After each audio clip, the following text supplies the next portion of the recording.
Bonjour tout le monde. Salut les lutins. Et bonjour Jérémy. Salut Cathy. Me revoilà. C'était bien les vacances? C'était bien, c'était fatigant mais c'était bien. C'est fatigant les Ah vacances. oui, c'est fatigant les vacances. Tu viens de reposer au boulot? Voilà, quand tu fais rien au boulot, bah, tu te dépenses pendant les vacances. Super. Bon bah du coup, il s'est passé plein de trucs la semaine. Bah oui, t'étais pas là. forcément. Ouais, évidemment. Et du coup, T'as même réussi à faire une vidéo toute seule, bravo. Mais... Et on a plein de jolies nouveautés cette semaine. Tout à fait. Alors, on commence par les petits. On commence par les petits, donc 4 nouveaux jeux BioViva, donc un jeu pousse nature où il va falloir du coup remettre dans l'ordre de la graine à la fleur par exemple, ou de la larve à l'insecte. On a Miam Nature qui mange quoi, Trinature, classer les animaux du coup par pelage, écailles, etc. Et le cache nature du coup c'est où vis-tu, donc trouver où vivent les animaux, donc le dromadaire ne vit pas dans l'océan. Oh, j'ai appris quelque chose. Donc voilà, du développement interne. Et puis après, à l'illustration, pour celui-là, c'est Léa Fabre. Pour celui-ci, Céline Pointeau. Celui-ci, Christine Alcouf. Et celui-ci, Marine Cazot. Voilà. Pour les petits, à partir de 3 ans, pour commencer à apprendre et du joli des matériel choses sur les animaux, c'est très bien. Une jolie gamme pour les maternelles. Ça renouvelle un peu notre rayon 3-4 ans, ça fait du bien. Voilà. Merci BioViva. Et puis, c'est tout petit qu'on apprend à respecter la nature. Ouais. On ne répétera jamais assez. Parce que vu qu'on a tout cassé, nous. Alors ensuite, qu'est-ce qu'on a de beau? Bah, on va rester dans les tout petits. Ouais. Du coup, Tentacolor, donc ouais, ça c'est chez Loki. Grosse sortie de Loki cette semaine, donc on en a 3. On parlera de Happy Family qu'on a étalé un peu sur la table. Donc Tentacolor, à partir de 4 ans, de David Panic. Non, oui, un 4 ans difficile. De David Panizza et illustration Céline Lebrun, donc où on va avoir une petite pieuvre et il va falloir faire du coup du chaînage de tentacules jusqu'à avoir 5 couleurs pour nous. Donc, et avec une petite partie draft, puisqu'on va avoir 3 cartes et à la fin de notre tour, on va donner une carte à un de nos adversaires pour soit l'embêter, soit l'aider. Donc voilà, difficulté est là, c'est que faut vraiment bien identifier le plateau de couleurs de nos couleurs et des couleurs des autres. Donc voilà, plutôt 5 ans. Ouais, on est plutôt sur un 5, 6, 7 même. Mais très joliment illustré. Ah, il est splendide, vraiment, vraiment splendide. Oui. Voilà. Donc l'Happy Family dit plus tard. Et du coup, le Farm and Furious, jeu de 7 ans. On va se faire embêter par un livreur, je sais pas. Non, ça a l'air trop gros pour nous. Donc Farm and Furious, un petit jeu de parcours où du coup, il va falloir qu'on joue un animal face cachée. Donc on a la poule, le coq, le poussin, le lapin, le chien, voilà. Donc on va révéler, en fait on va avancer par rapport aux autres cartes que les joueurs vont jouer. Par exemple, si on joue le chien et que les autres ont joué une poule et le lapin, bah, la poule et le lapin ils ont peur du chien donc ils n'avanceront pas.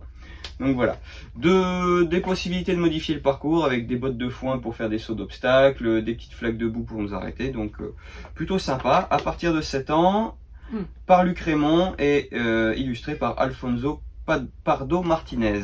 Ouais, très sympa aussi. De toute façon, tous les jeux Loki ils sont toujours très beaux. Oui. Et du coup, la Happy Family, on y reviendra tout à l'heure. Parce qu'il est vraiment très chouette. Il est vraiment très chouette. Cœur dans la collection.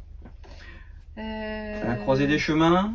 À la croisée des chemins. Un petit narratif. Donc ça c'est du narratif. On est sur des mondes post-apo. Ouais. Il se passe des trucs vraiment pas cool. Et on va nous poser des questions. Et à partir de là, pour changer des narratifs, ce n'est pas un coop. À partir de là, on va proposer des solutions pour sauver l'univers, sauver je ne sais qui. Sur l'univers, on va avoir 3 questions qui nous être posées au hasard et du coup, il va falloir qu'on trouve des réponses plutôt originales. Voilà. Et les gens vont voter pour nos réponses. Ouais. Il y a un petit système de boîte à vote dans la boîte. Tadam, j'ai raté mon coup. Voilà, on va voter pour les joueurs. Et puis à partir de là, l'histoire va voter avec des capsules de canettes. Oui. Parce que dans un monde où la fin du monde est arrivée, il ne reste plus. Ça fait réfléchir, ça fait discuter, ça fait appel à l'imagination. Ouais. Après, c'est toujours un peu le truc que je reproche à ces jeux-là.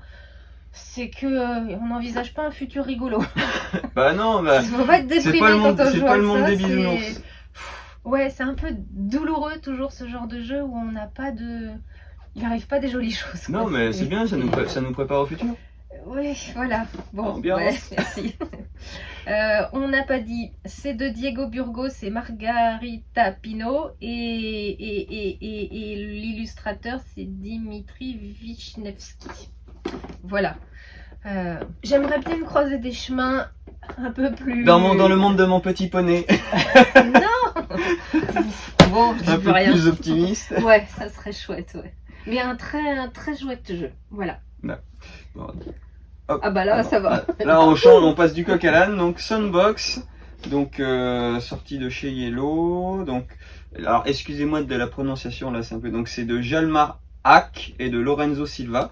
Donc un jeu qui fait mal à la tête, je pense. Mais non. Mais si, du coup on va Soirée disco. Voilà, on va avoir du coup sur la table plein de mots à deviner. Donc, et un peu comme du coup le Soundmaker, on va devoir deviner, on va devoir mimer ces mots à la bouche. Sauf que on va avoir les petites lunettes sur le nez et tout le monde va faire les bruitages en même temps.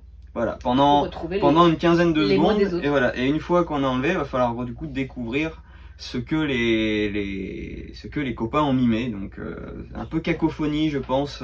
Évidemment, il y a plein de trucs rigolos quoi. Un pistolet silencieux, un robinet qui fuit. Ouais, c'est facile. Être pourchassé par un tueur. Un groupe de musique nulle. Ça, on va pas fâcher les gens. Dans la musique. T'es fâché, Cathy. Je suis viré ce soir. Un barbecue. Ouais.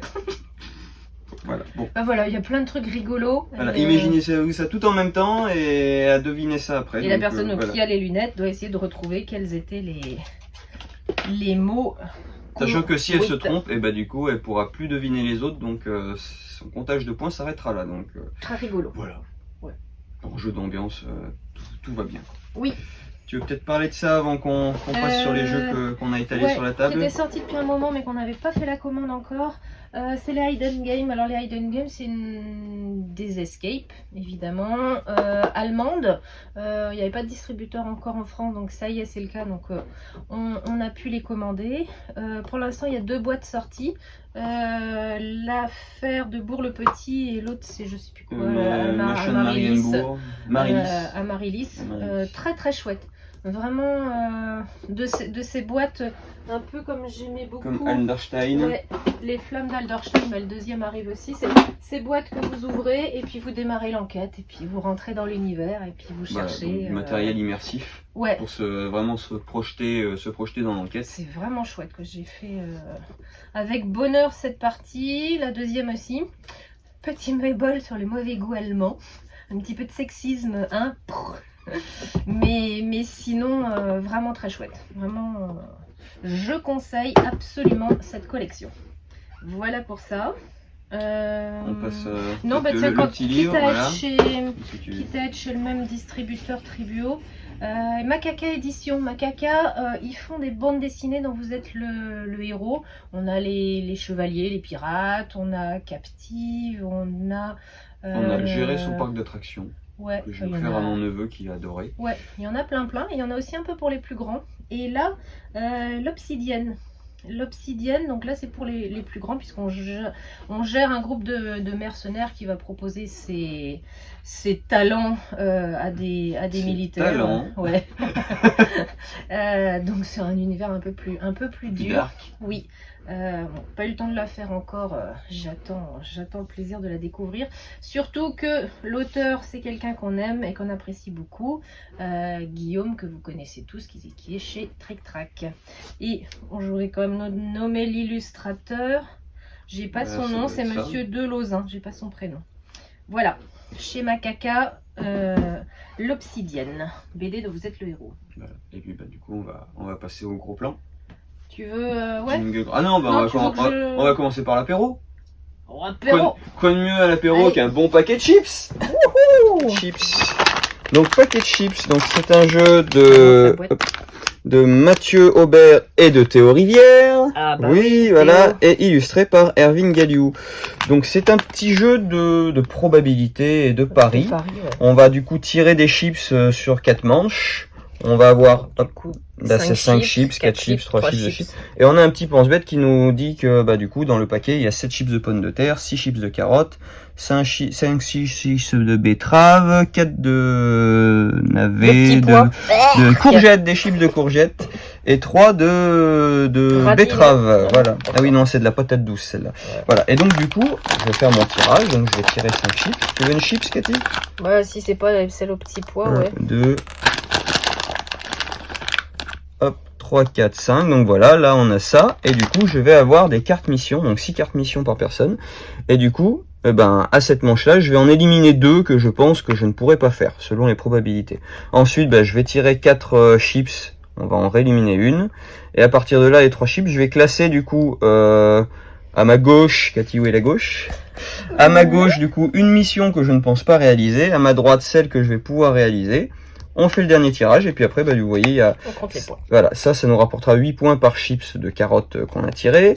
Là, si on a tiré 4 chips de courgettes, donc les 4 du paquet, on gagnera 140 points. Et donc, celui qui a le plus de points gagne un jeton roi de la chips. Et au bout de 4 jetons roi de la chips, eh ben, on gagne la partie. Ou reine de la chips. Ou reine de la chips, tout à fait. Ouais. Donc voilà, moi je l'ai trouvé plutôt malin, plutôt sympa. C'est vachement bien, le packaging il est drôle. Et mais même sur la mécanique de jeu, d'essayer de probabiliser ce qu'on va tirer, un peu du poker mais sans le bluff. Moi j'ai trouvé ça très sympa. Ouais, c'est excellent. Petit jeu de l'été ou de l'année, de l'apéro, petit jeu d'apéro nickel quoi. Ouais, indispensable du moment. Voilà.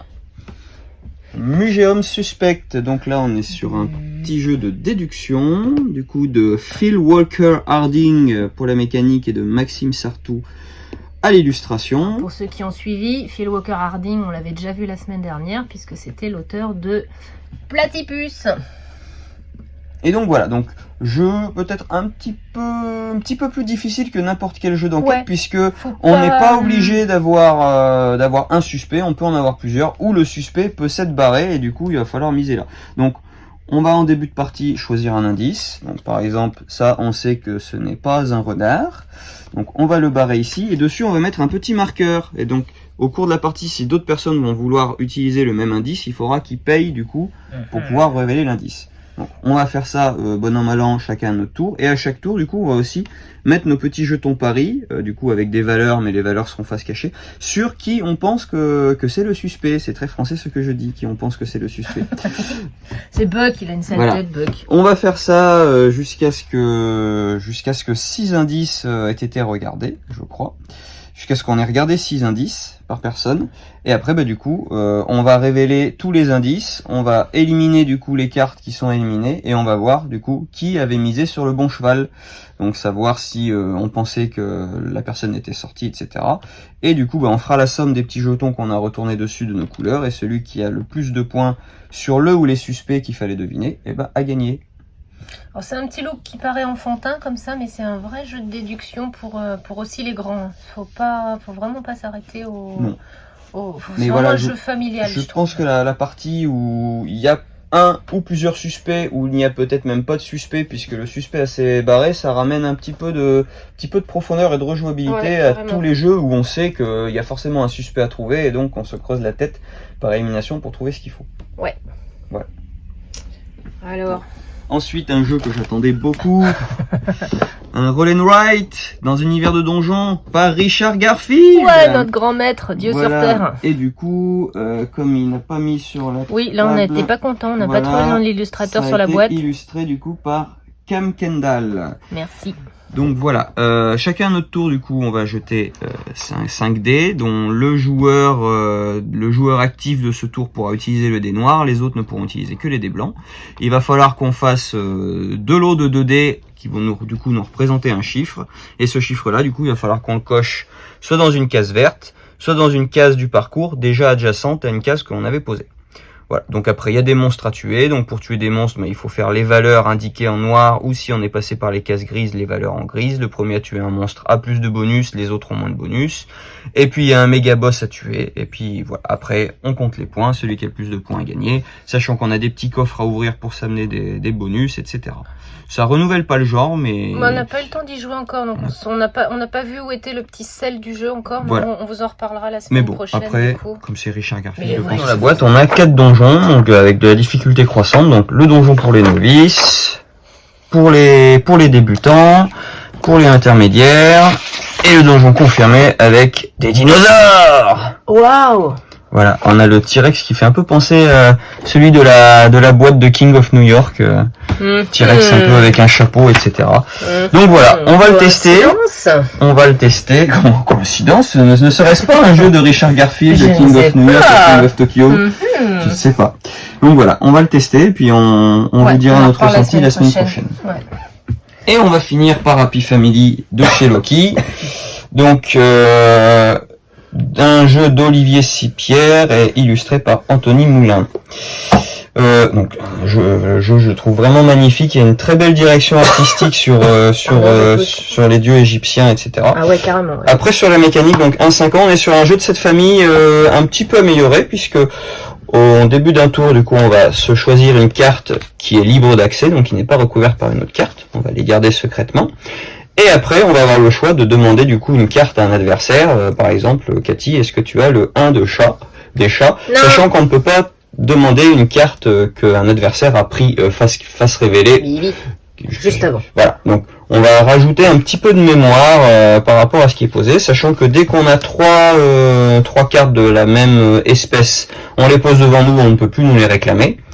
Et si on arrive à avoir toute une famille complète, on gagne. Voilà, il faut qu'on ait 5 lots de trois personnages de la même famille de déité.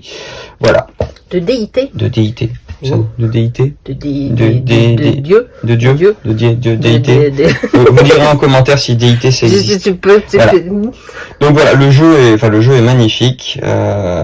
Et puis le jeu égyptien, moi j'aime beaucoup. C'est comme les dieux grecs. Ouais, ça renouvelle les 7 familles très intelligemment. Et puis voilà, on a différentes sortes de temples à faire pour amener un peu plus de difficulté de rejouabilité après. Mais voilà, le système de pénalité sur les cartes que l'on peut prendre ou pas. J'ai trouvé ça très bien. Et ben, youpi. On a fait le tour. Demain, on est le 6, le 7. On est le 7 mai. Commence le festival à Saint-Père, Marc-en-Poulet. Donc, c'est pas loin, c'est entre Dinan et Saint-Malo. On sera là-bas, donc Jérémy sera à la boutique ici tout seul. Et puis moi, je serai à Saint-Père avec Nathalie Rémy-Saunier, Marilyn Valnette. Oh zut, j'aurais pas dû me lancer parce que du coup je ne sais plus. Tu vas oublier les auteurs locaux. Erwan Morin et Anthony, je n'ai plus son nom de famille en tête. Donc on a commencé à préparer. Il y a Boubou qui surveille le stock. Ouais, Boubou sera avec moi évidemment. J'ai pris du coca, j'ai pris du chocolat. Donc on charge la voiture et puis et direction Saint-Père avec le bonheur de enfin notre premier festival cette année après 2 ans de crise sanitaire, donc on est trop happy. Voilà. Je clôture, tu veux clôturer? Non, bah, je fais un petit coucou. Ouais. Voilà. Et ben à demain, à dimanche sur le festival ou à la semaine prochaine sur YouTube. Salut tout le monde. Bisous bisous.